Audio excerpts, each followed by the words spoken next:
पूर्वांचल की धरती पर कई सारे माफियाओं ने जन्म लिया। कुछ माफिया तो ऐसे जिनकी कहानी किसी फिल्मी कहानी से कम नहीं है। राजनीति के गलियारों में इनकी धमक हमेशा सुनाई देती है और अपने राज्य के साथ साथ दूसरे राज्य में भी यह गुंडागर्दी का खूनी खेल खेले। इन माफियाओं ने अपने प्रदेश ही नहीं बल्कि दूसरे राज्यों में भी अपने आतंक का खूनी खेल खेला।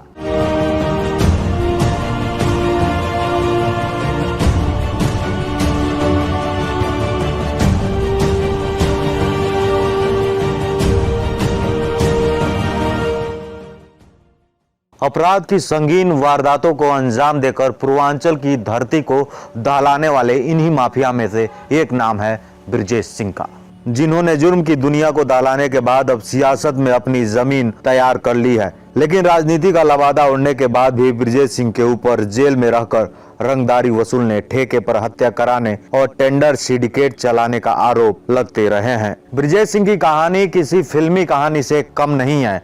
ब्रजेश सिंह एक ऐसा माफिया सरगना रहा है जिसका आतंक उत्तर प्रदेश के अलावा दूसरे राज्यों में भी देखा गया है।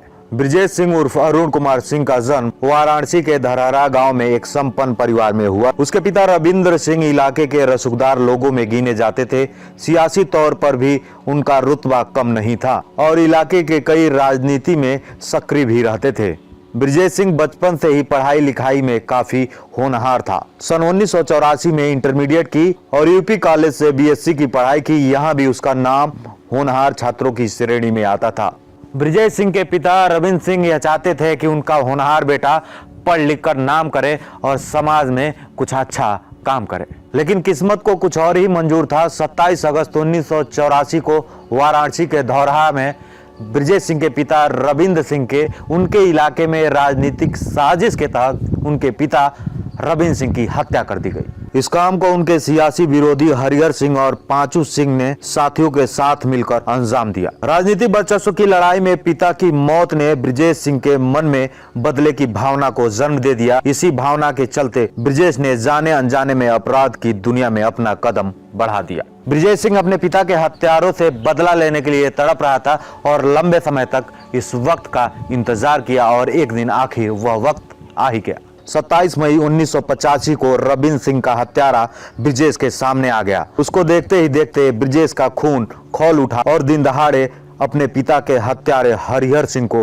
ब्रजेश ने मौत के घाट उतार दिया। यह पहला मौका था जब ब्रजेश के खिलाफ थाने में मामला दर्ज हुआ, लेकिन वारदात के बाद ब्रजेश सिंह पुलिस के हत्थे नहीं चढ़ा बल्कि वहां से फरार हो गया, क्योंकि उसका इंतकाम अभी तक पूरा नहीं हुआ और अभी तक उसका गुस्सा शांत भी नहीं हुआ, क्योंकि हरिहर को मौत के घाट उतारने के बाद ब्रजेश सिंह उन लोगों की तलाश में जुट गया था जो हरिहर के साथ मिलकर उसके पिता की हत्या किए थे। अब हरिहर के साथियों की तलाश थी ब्रजेश सिंह को और जल्द ही उसे अपना बदला लेने का मौका मिल गया। 9 अप्रैल 1986 को चंदौली जिले का सिकरौरा गांव गोलियों की आवाज से गूंज उठा जब ब्रजेश सिंह ने अपने साथियों के साथ पिता रविंद्र सिंह के हत्या में शामिल रहे गांव के पूर्व प्रधान रामचंद्र यादव सहित उनके परिवार के 6 लोगों को एक साथ गोलियों से भून डाला। इस वारदात में पहली बार ब्रजेश सिंह गिरफ्तार हुआ और सबसे दिलचस्प बात यह है कि 32 साल मुकदमा चलने के बाद, आपको बता दें कि इस घटना में चश्मदीद गवाह होने के बावजूद भी स्थानीय अदालत ने साल 2018 में यानी 32 साल बाद जब फैसला सुनाया तो ब्रजेश सिंह को बरी कर दिया। बहरहाल पिता के हत्यारों को मौत की नींद सुलाने के बाद जब ब्रजेश सिंह सलाखों के पीछे पहुंचा तो यह उसकी जिंदगी की दिशा और दशा बदल गई। कहते हैं जेल की सलाखों के पीछे एक ऐसी पाठशाला होती है जहां इंसानों की जिंदगी एक नया मोड़ लेती है। जो कैदी यहां आकर अपने गुनाह का प्रायश्चित करना चाहते हैं वह सुधर जाता है और जिस कैदी की मंजिल अपराध की डगर पर आगे बढ़ने की होती है वह जेल की सलाखों के पीछे अपराध के नए नए गुण सीखने लगता है। गिरफ्तारी के बाद ब्रजेश सिंह जब वाराणसी जेल पहुंचा तो वहां उसकी मुलाकात गाजीपुर के मूल्यार गांव के त्रिभुवन सिंह से हुई। त्रिभुवन सिंह हिस्ट्री अपराधी था। ब्रजेश सिंह का हौसला को देखते हुए त्रिभुवन ने उससे दोस्ती कर ली। त्रिभुवन सिंह ने अपने भाई और पिता की हत्या का बदला लेने के लिए उतरा था, इसीलिए दोनों की दोस्ती हो गई। दोस्ती का कारण यह भी बताया जाता है कि दोनों ठाकुर समुदाय से थे और जेल से निकलने के बाद दोनों एक साथ काम करने लगे। त्रिभुवन की मंजिल जहां पैसा और शोहरत कमाना था, ब्रजेश ने समूचे पूर्वांचल में अपनी सिक्का जमा कर अकूत दौलत कमाने का ख्वाब पाल लिया। और अपराध की दुनिया में एक कहावत यह भी है कि ख्वाब उन्हीं के पूरे होते हैं जिनके हिम्मत और हौसले बुलंद होते हैं। ब्रजेश सिंह और त्रिभुवन सिंह की दोस्ती जल्द ही रंग लाने लगी, क्योंकि दोनों के हौसले और हिम्मत बुलंद थे। धीरे धीरे इनका गैंग पूर्वांचल में सक्रिय होने लगा। दोनों ने मिलकर यूपी में शराब, रेशम, कोयले के धंधे में अपना पांव जमाना शुरू कर दिया और पूर्वांचल में ब्रजेश सिंह का नाम लगातार बढ़ने लगा। और एक दिन ऐसा हुआ कि ब्रजेश सिंह का सामना मुख्तार अंसारी से हुआ। 90 के दशक में ब्रजेश सिंह ने धनबाद के पास झरिया का रुख किया, जहां धनबाद के बाहुबली विधायक सूर्यदेव सिंह की कारोबार की देखभाल करने लगा। अपने कारनामे और कोयले के कारोबार के कारण ब्रजेश सिंह की दुश्मनी का दायरा लगातार बढ़ता जा रहा था। असल खेल तब शुरू हुआ जब ब्रजेश सिंह और माफिया डॉन मुख्तार अंसारी कोयले की ठेकेदारी को लेकर आमने सामने आ गए। मुख्तार अंसारी ने शुरुआत में चेतावनी देकर कोयले के धंधे से दूर रहने की चेतावनी दी। ब्रजेश सिंह अपने बाहुबल और हौसलों के आगे किसी को कुछ नहीं समझता था और ब्रजेश सिंह बाहुबली डॉन मुख्तार अंसारी के ताकत को आंकने में गलती कर बैठा, क्योंकि उस वक्त इस बात का आभास नहीं था कि राजनीतिक तौर पर अंसारी कितना मजबूत है। ठेकेदारी और कोयले के कारोबार को लेकर दोनों के बीच कई बार गोलीबारी हुई। दोनों तरफ से जान माल का भी नुकसान हुआ। मुख्तार अंसारी के प्रभाव की वजह से ब्रजेश पर पुलिस और नेताओं का दबाव बढ़ने लगा। ब्रजेश के लिए कानूनी तौर पर काफी दिक्कतें पैदा होने लगी। मुख्तार अंसारी के प्रभाव की वजह से ब्रजेश पर पुलिस और नेताओं का दबाव बढ़ने लगा। साल 2009-10 के दौर में बनारस, मऊ, गाजीपुर, जौनपुर व पूर्वांचल की राजनीति पर यह परिवार हावी था। यह वह दौर था जब मुख्तार अंसारी का कारवां निकलता था तो एक साथ लाइन में दर्जनों लग्जरी गाड़ियां गुजरती थी। दिलचस्प बात यह होती थी कि सारी गाड़ियों का नंबर 786 से ही खत्म होता था और किसी की क्या मजाल है कि पूरे शहर पर भारी ट्रैफिक उन्हें 2 मिनट के लिए भी रोक सके। इन इलाकों में चाय की दुकान पर बैठे चचा लोग बता देंगे कि मुख्तार अंसारी जब चलता था तो बॉडीगार्ड समेत अपने पूरे गैंग में सबसे लंबा दिख जाता था। उस वक्त पूरा पूर्वांचल मुख्तार के खानदान से वाकिफ था, क्योंकि मुख्तार के दादाजी मुख्तार अहमद अंसारी कभी कांग्रेस पार्टी के प्रेसिडेंट रह चुके थे। इनके भाई अफजल 4 बार कम्युनिस्ट पार्टी से और 1 बार समाजवादी पार्टी से एमएलए रह चुके। मुख्तार के अब्बा और दादाजी स्वतंत्रता सेनानी भी रह चुके हैं। साथ ही चाचा और दादाजी नेहरू, सुभाष चंद्र बोस, गांधी जी के काफी करीबी थे। मुख्तार के चाचा हामिद अंसारी अलीगढ़ मुस्लिम यूनिवर्सिटी के बीसी और देश के उपराष्ट्रपति भी बने थे। यह वो दौर था जब ब्रजेश सिंह और मुख्तार अंसारी के बीच कोयले की ठेकेदारी को लेकर भयानक गोलीबारी और लड़ाई हुई, जिसमें मुख्तार गैंग के 3 लोग मारे गए और ब्रजेश सिंह जख्मी हो गया। और इस लड़ाई के बाद ब्रजेश सिंह के मौत के खबर की अफवाह फैल गई और लोगों ने इस खबर को सच मान लिया, क्योंकि महीनों तक किसी को कानो कान खबर नहीं हुई और ब्रजेश सिंह को किसी ने देखा भी नहीं। ब्रजेश के मरने की खबर से मुख्तार गैंग और ज्यादा ताकतवर हो गया और पूरे पूर्वांचल में मुख्तार का चौतरफा वर्चस्व बढ़ गया।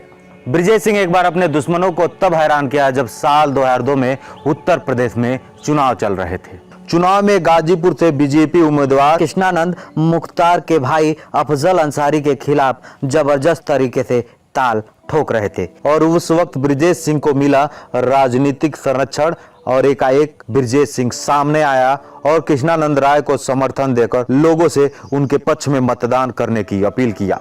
वास्तविकता में तो यही था कि ब्रजेश को राजनीतिक संरक्षण की जरूरत थी। कृष्णानंद राय यूपी से लेकर केंद्र की सियासत तक जबरदस्त रसूख रखने वाले नेता थे। इस राजनीतिक संरक्षण के लिए ब्रजेश ने कृष्णानंद राय से अपने हाथ मिलाकर उनके चुनाव में अपना प्रतिस्पर्धा और समर्थन दिया और इस चुनाव में कृष्णानंद राय ने मुख्तार के भाई को भारी मतों से चुनाव हरा दिया। इस चुनाव को जीतने के बाद हालत तो अब यह हो गई कि गाजीपुर और मऊ राजनीति हिंदू मुस्लिम हो गई और जिले में सांप्रदायिक लड़ाइयां बढ़ने लगी, जिसके कारण इलाके में सांप्रदायिक लड़ाइयां होने लगी। ऐसे ही मामले में मुख्तार गिरफ्तार हो गया। मुख्तार अंसारी ब्रजेश की चोट से लगातार कमजोर होता रहा, इसलिए ब्रजेश का काला कारोबार संभालने वाले कई लोग मुख्तार के निशाने पर आ गए। ब्रजेश का राइट हैंड कहे जाने वाले अजय खलनायक उनमें से एक था, जिस पर मुख्तार अंसारी ने जानलेवा हमला कर दिया। मुख्तार अंसारी किसी हाल में ब्रिजेश को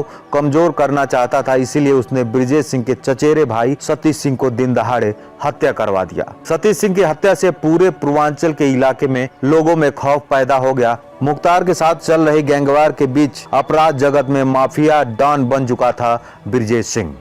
ब्रिजेश सिंह धीरे धीरे अपना कारोबार बढ़ाता जा रहा था। पूर्वांचल के साथ साथ पश्चिम बंगाल, उड़ीसा और झारखंड में भी अपने ठेकेदारी और शराब के काले कारोबार का लगातार बढ़ाता रहा था कारवां। हालांकि ब्रिजेश सिंह तब तक इतना बड़ा अपराधी बन चुका था कि वह अधिकांश भूमिगत ही रहता था और मुंबई के जे अस्पताल में जब वह एक बड़ा गोलीकांड किया तो पूर्वांचल का सबसे खतरनाक माफिया डॉन के रूप में स्थापित हो गया। दरअसल साल 1992 में एक रात 20 से ज्यादा लोग डॉक्टर की लिबास में अचानक मुंबई के जे अस्पताल के वार्ड नंबर 18 में घुसकर बिस्तर पर लेटे शैलेश हवलदार को गोलियों से छलनी कर दिया।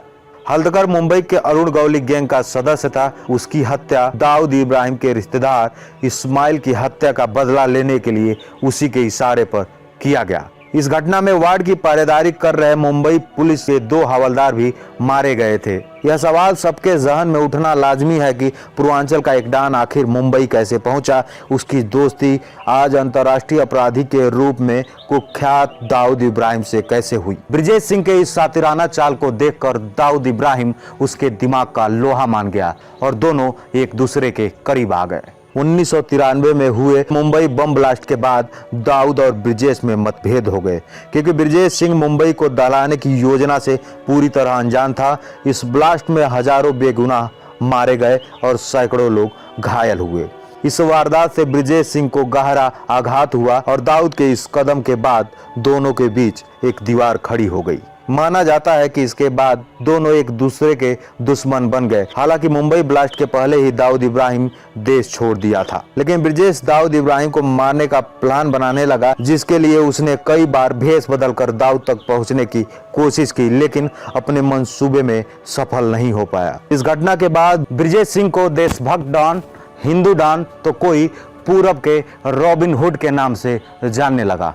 इसी बीच 2003 में ब्रिजेश सिंह का नाम बिहार के कोयला माफिया सुवेदी सिंह के बेटे राजीव रंजन सिंह के अपहरण और हत्याकांड में बतौर मास्टरमाइंड नाम सामने आया। हालांकि इसी बीच ब्रिजेश सिंह ने भेष बदलकर अलग अलग राज्य में छुपकर काम कर रहा था। वहीं से अपने गिरोह के संपर्क में रहकर अपने काले धंधे को संचालित करता था। कई बार जब लंबे समय तक उसकी गतिविधियां सुनाई नहीं पड़ती थी तो यह अफवाह उड़ जाता था कि उसकी मौत हो चुकी है, लेकिन जल्द ही उसके अगले कारनामे उन अफवाहों और उसके दुश्मनों को धूल चटा देती थी। साल 2008 में ब्रिजेश सिंह भेष बदलकर भुवनेश्वर में छिपे होने की जानकारी मिली। यहीं से स्पेशल सेल ने उसे गिरफ्तार किया, जिसके बाद उत्तर प्रदेश पुलिस ब्रिजेश को उसके खिलाफ मुकदमा दर्ज कर मामले में सुनवाई के लिए यूपी ले आई, जहां अलग अलग अदालतों में उसकी पेशी होती है। दिलचस्प बात तो यह है, ब्रिजेश सिंह की गिरफ्तारी के 1 साल बाद सन 2009 में उसके गिरोह का कमान संभालने वाला त्रिभुवन सिंह ने भी एसटीएफ के सामने आत्मसमर्पण कर दिया। उस पर भी 5 लाख रुपए का इनाम था। वैसे इस बात की हमेशा चर्चा रही है, ब्रिजेश सिंह का राजनीतिक रसूख इतना बढ़ चुका था कि उसने अपराध की राह छोड़कर उसके मन में राजनीतिक महत्वाकांक्षाएं जोर मारने लगी। इसी कारण दिल्ली पुलिस के जरिए उसकी गिरफ्तारी का प्रयोग जीतकर कहा जाता है कि बड़े बड़े अपराध करने के बाद ही ब्रिजेश सिंह हाई प्रोफाइल होकर भी लो प्रोफाइल बनकर रहता था। मीडिया में बात नहीं करता था और मोबाइल फोन व सोशल मीडिया का इस्तेमाल नहीं करता था। ब्रिजेश सिंह पर राजनीतिक रसूख का धमक ही कहेंगे कि पिछले 12 साल में उस पर सारे मुकदमे तेजी से हो रही सुनवाई के बाद भी हटते जा रहे हैं। ज्यादातर मामलों में उसके खिलाफ गवाही देने वाले मुकर गए या कुछ में पुलिस की कमजोरी के कारण एक के बाद एक मामले तेजी से खत्म होते जा रहे हैं। चंद छोटे मामले छोड़ दे तो उसके खिलाफ चल रहे अधिकांश गंभीर और बड़े मामले अब खत्म हो चुके हैं। ब्रिजेश सिंह अभी जेल के बाहर नहीं आना चाहता है, क्योंकि मुख्तार गैंग के दुश्मनी के कारण खतरा अभी बरकरार है। ब्रिजेश सिंह और मुख्तार अंसारी भले ही सलाखों के पीछे हो, लेकिन दोनों की दुश्मनी अभी खत्म नहीं हुई है। ब्रिजेश सिंह के बारे में कहा जाता है कि सियासत में एंट्री करने के लिए उसने खुद को दिल्ली पुलिस के हाथों गिरफ्तार करवाया था। इसीलिए ब्रिजेश सिंह ने बहुत पहले ही माफिया से माननीय बनने की योजना पर काम करना शुरू कर दिया। माफिया से माननीय बनने तक का सफर हालांकि खून से रची बसी है, लेकिन इसके साथ अगर राजनीति में उसके दखल की ओर देखें तो वाराणसी के चंदौली में उस परिवार का पुराना राजनीतिक प्रभाव सफर नजर आता है। साल 2016 में ब्रिजेश सिंह वाराणसी से एमएलसी बनकर राज्य की विधानसभा में दाखिल हो गया, जिसके बाद माफिया से माननीय बनने का सफर और सपना साकार होता दिख रहा था। ब्रिजेश सिंह एमएलसी बनने के बाद विधानसभा पहुंचकर एमएलसी पद की शपथ ली और साल 2017 में ब्रिजेश सिंह भारतीय समाज पार्टी से सैयद राजा विधानसभा सीट से चंदौली के चुनावी समर में उतरा, लेकिन उसे हार का सामना करना पड़ा। इस बात से यह कयास लगाए जा रहे हैं कि ब्रिजेश सिंह अपने दामन पे लगे अपराध के दागों को मिटा सकेंगे और आने वाले दिनों में विधायक और सांसद बनने की लालसा को पाले हुए हैं, क्योंकि ऐसा होगा तभी ब्रिजेश सिंह के माफिया से माननीय बनने का सफर पूरा हो जाएगा। आज की खबर आप सबको कैसा लगा हमें कमेंट करके बताइए। यह वीडियो फेसबुक पर देख रहे हैं तो पेज को लाइक कर लीजिए, यूट्यूब पर देख रहे हैं तो चैनल को सब्सक्राइब कर लीजिए। यह गोरखपुर एक्सप्रेस न्यूज की खास शुरुआत पूर्वांचल के माफियाओं की क्राइम सीरीज बना रहे हैं। आज की कहानी में ब्रिजेश सिंह और मुख्तार अंसारी के गैंग की कहानी आपने सुना। विष्णु प्रभाकर के साथ कैमरे के पीछे नरेंद्र। नमस्कार।